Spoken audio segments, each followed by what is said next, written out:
was a famous trumpet man out Chicago way. He had a boogie style that no one else could play. He was a top man at his craft, but then his number came up and he was gone with the draft. He's in the army now, a blowing reveille. He's the boogie woogie bugle boy at Company B.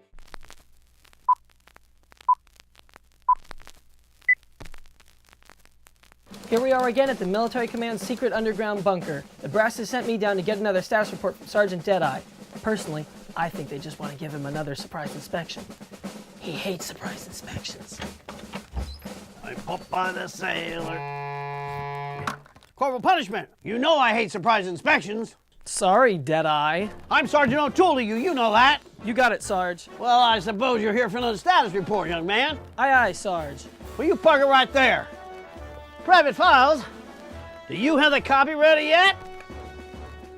Sure do, Deadeye. I know there's a better way.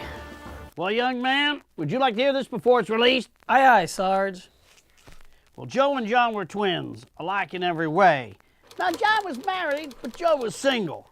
Joe was the proud owner of an old dilapidated rowboat, and strangely enough, the day that John's wife died, Joe's boat sank. A few days later, a kind old lady met Joe on the street, and mistaking him for John said, "I'm sorry to hear of your misfortune. You must feel terrible."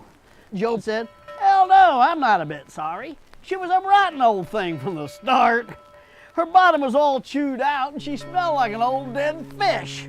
She had a crack in her back and a pretty big hole in the front. And every time I used her, her hole kept getting bigger and bigger and bigger. But I got to where I could handle her all right. But when anyone else used her, she still leaked like hell." Finally, 4 men from the other side of town came and asked if they'd rent her. And I did. Being over anxious, they all tried getting in her at the same time. It was too much. She cracked in the middle and her bottom fell out. Ha! Just then the old lady fainted. 1 second. Private Files, can I have the poster, please? Sure can, Popeye. Jeez. Women, I know there's a better way. Well, young man, what do you think? Does that match the copy? Aye, aye, Deadeye. So what did you learn from this? Sir, always keep your boat ship-shape, sir. Every Navy man knows that. This means you gotta keep your mouth shut.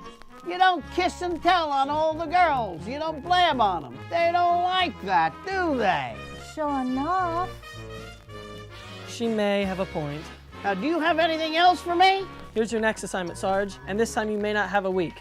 I don't want to have to catch you with your pants down. I doubt that's gonna happen. You're dismissed, Corporal. Humor got many a soldier through tough times during World War II. Humor also got many civilians through it too. You could say that humor helped win the war. Now, you can relive the great humor of World War II in the insightful new book, World War II, The Greatest Generation's Book of Blue Humor, filled with quotes, stories, photographs, and more. You can read how our men and women fought the enemy with belly laughs. Relive the humor of an era that may be gone but will never be forgotten. World War II, The Greatest Generation's Book of Blue Humor, available now at postmortempublications.com.